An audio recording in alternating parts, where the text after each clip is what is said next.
Di ba? Ang mga bilhin tumataas, ano sagot? Yes! Di ba sa panahon ngayon, kailangan ng extra income, ano sagot? Yes! Laging ganun ang sagot mo, laging ganun ang tanong mo, sorry, yes, yes, yes. Para pagdating ng opportunity, di ba, tamang-tama itong opportunity. Kasi itong sagot sa marami nating problema, lalo na yung sa bilhin, pag-school ng mga bata, di ba taas? Ano sasabihin niya? Yes! Eh ano bilhin mo? Universe? O yung 10,500? Yes. O VI ba o EC? Yes. Kailan ka pwede sa opisina? Sa Wednesday or sa Friday? Yes. Para bumili ng package mo? Yes. Nag-get yung technique? Yes. Huwag ka magsasagot ng huwag ka magtatanong ng sagot ay no. Kasi pag lagi sagot yes. No. Pag gusto mo nang umuwi? No. Pag inopera mo ng package? No. Kasi pinrime mo siya ng sagot ay no. Sa mga nanliligaw na lagi kayong busted, gamitin nyo yung assumptive question. Ha? Para pagka na-prime na nililigaw ka, lagi nang tanong yan. Yes. Yes. Obisyo, para magkasawa ka na. Dapat yung puro daw yes. Puro yes. Kailan ka magkasawa? Kailan ka magkasawa? Pag nakapunta na ako ng padsinin. Kailan tayo pwedeng manood ng sine? Sa December, mag-asawa kayo. Korean. Hindi niya alam pinag-prime. Parang Christmas. Kung may pilay ako dito, hindi ko masyadong magano'n. Yes, Yamo! Yes! So, laging gano'n. Ano ito ba? Yung dahon. Kaya ka-change in your prospect, you need to agree to things internally by asking powerful questions. Yung mga nabanggit ko, those are powerful questions kasi number one, sorry, dalawa yung mga sakit ng tao eh. Hindi, kahit sakit sa katawan, sakit sa so, hindi kayo mag-engage ng mga tanong ninyo pagdating sa closing period. Pagdating sa closing, hilotin. Kasi, kapalan ng ano. ito yung sinasabi ko, subliminal. Pag sinabing subliminal, dahon yun, dahon. Psychological kasi hindi obvious na prime mo siya. Ikaw lang dapat alam na pinaprime siya ng yes, yes, yes, yes, yes. Dapat hindi alam yung prospect yun. Kasi parang kung sinabi sa kanya, alam mo, hypnotize kita. Laging yes, ang sabihin mo lang, ha? Mapapagpay kita. Yes! Ikaw lang dapat alam mo ng tawag doon, subliminal. Because you are making your belief, their belief as well. Wala kasi nagagalaw mo. Clear. Yan. So, yun yung mga tinatawag na pang-budol. Yes! Ganun pala yun. Dapat laging yes ang sagot. Para pagka-inunod ko siya mag-pay, yes. Kaya pag nagpo-closing kayo, huwag ang tanong agad ay tungkol sa pay-in. Magtanong muna kayo ng assumptive questions na sagot ay lagi yes, yes, yes, yes. Pero ang mundo nun, pay-in pa rin ang sagot ay yes. Yes. Ask leading question and give options. Bakit ko na ito kanina? Thursday ba or Friday? Live-in ba? Cappuccino ba or latte? Neoverse ba o Digiverse? OVI ba o Empowered Consumerism? Or AEFC? Give options. May nag-complain sa akin. Alright? Ang kap pa naman yan kasi ganito, tapos tinawag. Yung dulo, ano mas gusto mo? Yung dulo, marketing plan. So, laging may question ka na pasok para sa'yo. Para sa akin lang naman. Pasok in the sense na either product, pasok pa rin sa'yo. Kasi bibili, pero may retail profit. Marketing plan, bibili naman ng package. So, di ba? Di ba pag bumababa yung platelet count ng dengue? Next! Prone siyang mamatay? Yes! Of course, you have to establish your mindset in your goal. Again, wala akong mali na gusto natin kumita. Walang mali na gusto nyo kumita ng retail profit. Walang mali na gusto mong kumita ng direct referral ng bangga.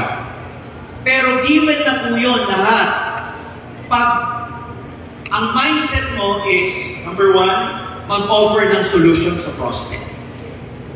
Pinapakita ko yung marketing plan kasi ang mindset mo. Kasi para makutulungan ko itong kumita ng extra income. Kasi pag natulungan mo itong kumita ng extra income at nag-join, kikita ka ba? Kikita ka ba?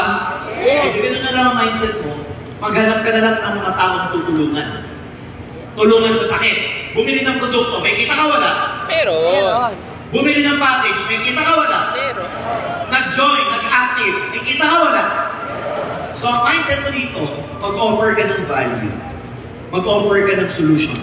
Ang mindset mo pag nag-network ka, tumulong. Pag nagpo-prospect ka, tumulong. kumita. Pero given na yun eh. Mas madali magnegosyo pag ang mindset mo tumulong. Tumulong daw. Gusto kong tulungan ko mag-extra income. Para mag-join man siya o hindi, pag hindi siya nag-join, hindi ka makawalan. Kasi ang positioning mo, mindset mo, Taga saan yun? tumutulong ka lang. Kaya pag hindi siya nag-join, hindi ka nawalan. Alam mo yung mga nare-reject, tapos ang sama-sama ng loob mo, ba't ka na-reject?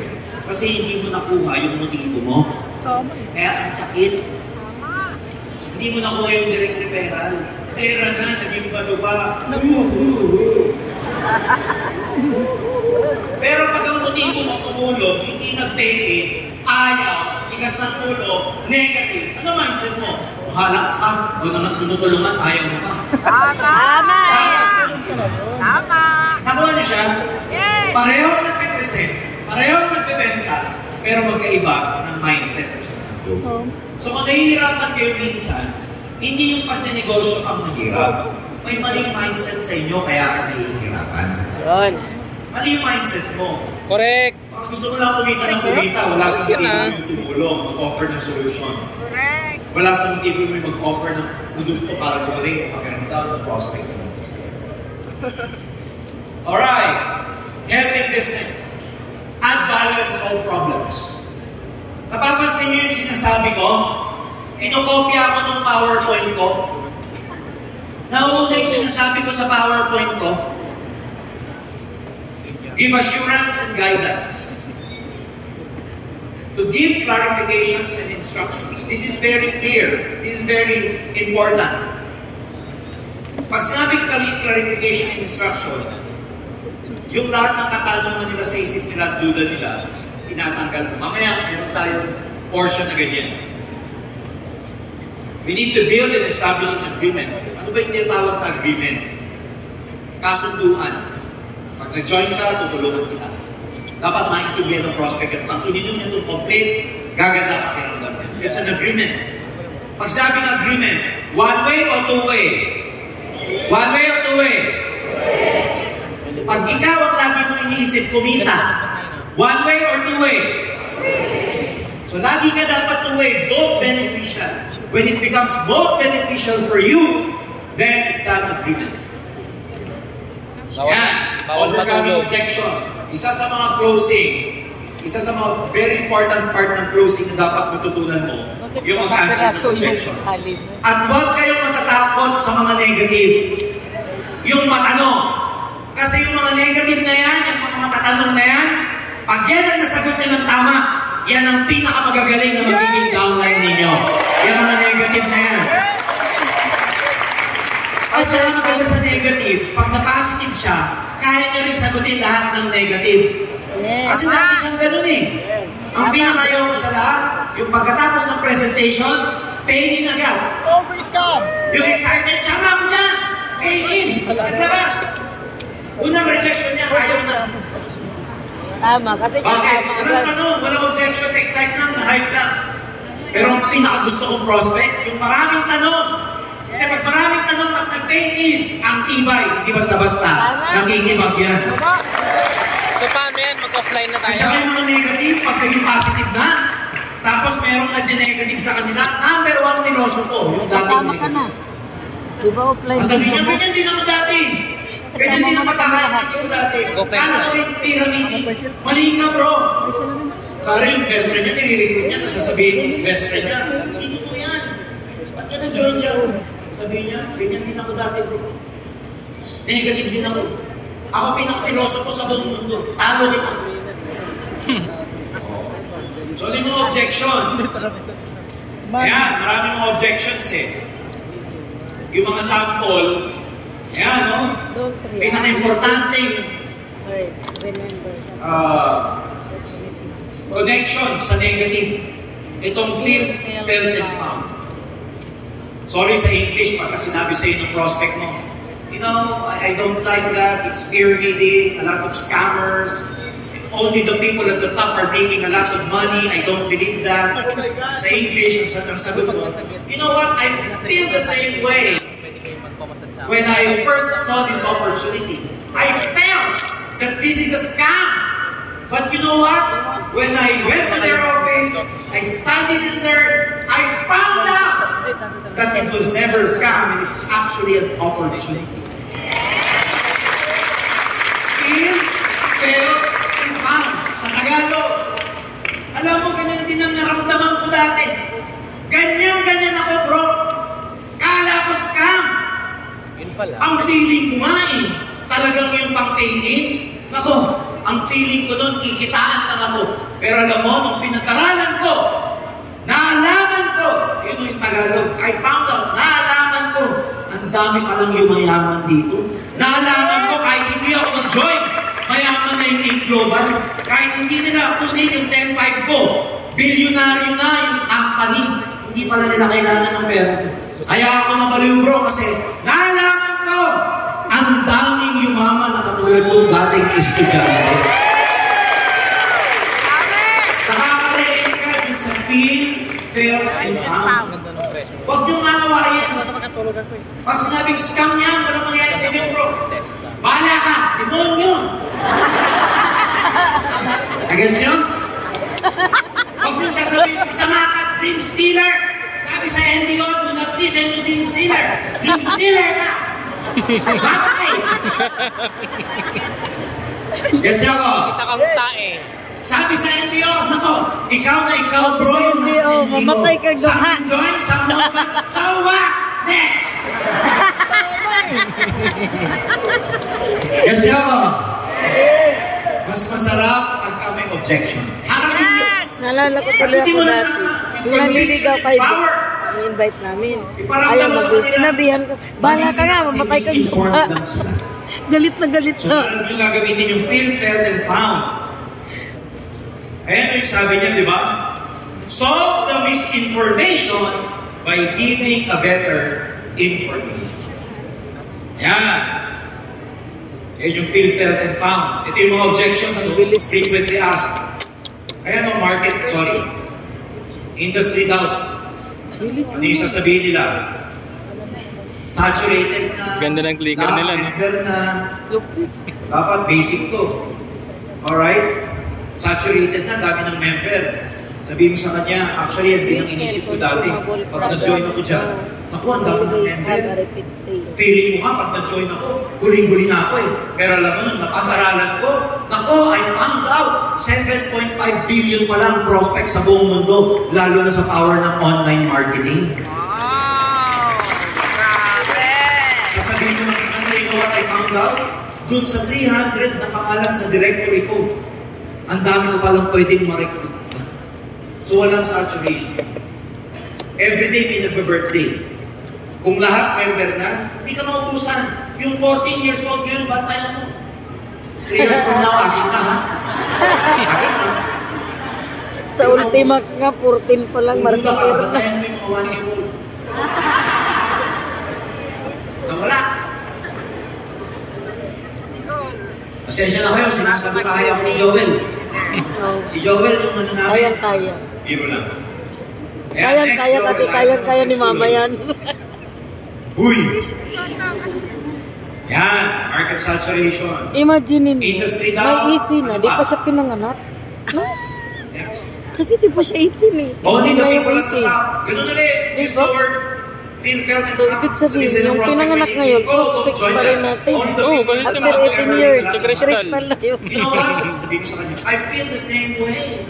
I feel the same Nung way nag-join you're ako feeling dati, right 15 now. years ago. I felt that if I join, Yung mga 1 year old pala that na, I am at 15 the years na bottom, ngayon. I'll never make money anymore. Pwede ng But marketer. you know what Pwede I ng found marketer. out?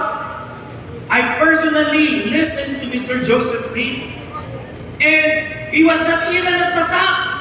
There are people at the top, even higher than him. But he's now the number 1 of the company, even if Tagalog he's ba, not sir? at the Tagalog. very, very top of the company. Sa Tagalog, Narinig ka? ano, bahala na kayo. Ganyan din ang naramdaman ko dati. Pero alam mo, Bahala ka sa buhay mo, MJ. join ako, huli na ako. Pero alam mo, pagpunta ko sa opisina, narinig ko yung Joseph. Tagalog, bahala ka. Hindi pala siya nasa pinakatuktok. May mga tao mas tuktok pa sa kanya. Kaya kung dito patuktukan ako, hindi siya tuktok. Tuktukan kita eh. Ganun gusto ko. Minsan ang duda sa sarili. Minsan ang duda sa sarili. Hindi ko kaya, hindi ako magaling. Kung hindi kilala ko, hindi ako madaldal. Mayayain ako, dami kong tagawat, ang taba ko, kanta ako. Ang dami! Lahat na. Buko, kulong ako, hindi ako pwede dyan, ganito. Sabihin mo, alam mo, ganyan din ako dati, pero hindi ako kasing pandak mo. Pero alam mo, ganyan din nararamdaman ko dati. Pero hindi ako kasing itim mo. Pero lang. Alam mo, ganyan din ako dati. Ang pinaka-problema ko, nung nakita ko itong opportunity, hindi yung pera, kasi may pera ako eh, may pang-join ako. Pero ang pinaka-problema ko, feeling ko, parang hindi ko kaya. Actually, yan ang pakiramdam. Ganyan ang pakiramdam ko, katulad mo. Tsaka dapat gumaganito ka. Yan. Importante yung ilong niya, tapos malapit dapat sa ilong niya. Kaya dapat gumaganito ka. Kaya pala siguro Pero alam mo, umatit ako ng, hindi mo. Siguro ginagalan ko. Hindi pa nagsasalita, nahindap na ako. Ang gwapo. Yun! Oh! Gwapo, yung Ayun! Nawala lahat ng duda ko. Pagkatapos ng hindi ko, sabi ko sa labas ng Pero alam mo, kuya, Dre. I'm the king of the world! Ang ganda ng ngiti. Hindi yan totoo. Postay sa Kaya yan. ko, Pero yung isa ko po dito. identify your most frequent objection, categorize, and Ganda overcome. naman ang ngipin mo. Ang objection, the truth is, are buying. Siguro magsikog siya Pag may objection, bata pa siya. mas bibili ang prospect pag may objection. Ang pinakayaw ng prospect sa lahat, yung nagpe-present ka, kinakausap na nakaganda lang. Ang daming ganyan. Ano masabi mo? Nagustuhan mo ba? Ang gusto ko sa lahat yung madaming tanong, yung palaban. Yan ang hinahanap natin. Ha? Gusto natin yung pakipot. Yung mga hindi nagpapakipot, ako. Ito na. Ayan. Again, lahat ng narinig nyo sa amin ay awareness. Sabi mo awareness. Awareness! Lahat ng narinig nyo sa amin, bawal na wala o hindi nyo gagawin. Tama. Kaya mamayang gabi, mag-practice kayo. Ha? Mag-challenge kayo sa sarili nyo. Challenge kayo sa sarili Sige, nyo. sige. Huwag kayo sinabi ni Robert kayo sa akin kasi matanda na yun. At least two closing Oh. approach strategies. At least 2 closing approaches and strategies without objection. Screen. Mamayang gabi, mag-follow up kayo ng prospect nyo na hindi pa nagpe-take-in. Pwede ba yun? Yes! Baka mamaya tulog na, bukas na lang, i-follow up nyo. Okay. Tanungin nyo kung anong objection niya at sagutin nyo. At least 2 prospect. Self-down. Whether online or offline, mag-follow up kayo mamayang gabi.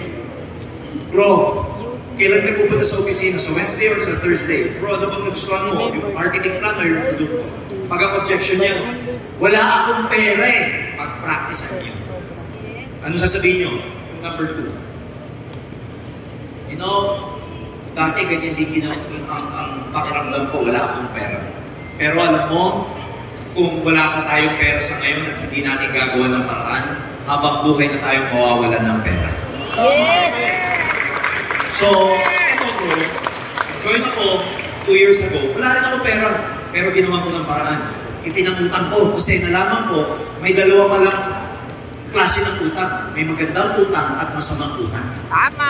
Pag umutang ka, pamporma, pambili ng mga, alam mo na, liability, ng gastos, ang gastos sa pyesa, sa birthday, na yung mga iimbitahin natin, pag nakita yung spaghetti, sasabihin pa, wala namang hotdog ito. Yung masamang utang, bro. Buti na lang yung Utang ka, spaghetti na kasi prepare lang bibili sarap. ako ng negosyo ka para baguhin yung buhay mo. Tulad ni Henry C, utang lang naman din dati. Ako ay pinangutang ko. Pero hindi pang forma pinangutang ko. Hindi lang cellphone pinangutang ko. Ang pinangutang ko, yung pagtupad ng pangarap ko at pamilya ko. Kailangan i-record mo yung sarili mo. Kaya, i-screenshot mo ha, yung conversation ninyo. Para ma-apply mo yung pinag-aralan o yung napakinggan mo ngayong gabi. Pwede po ba yun? Yes! Kasi awareness without Mamaya action bibidyohan is kita, i-closing mo yung... Sana po, may natutunan kayo ngayong gabi. Pagkita-kita ulit tayo. See you all next entry program. Dali. Thank you very much.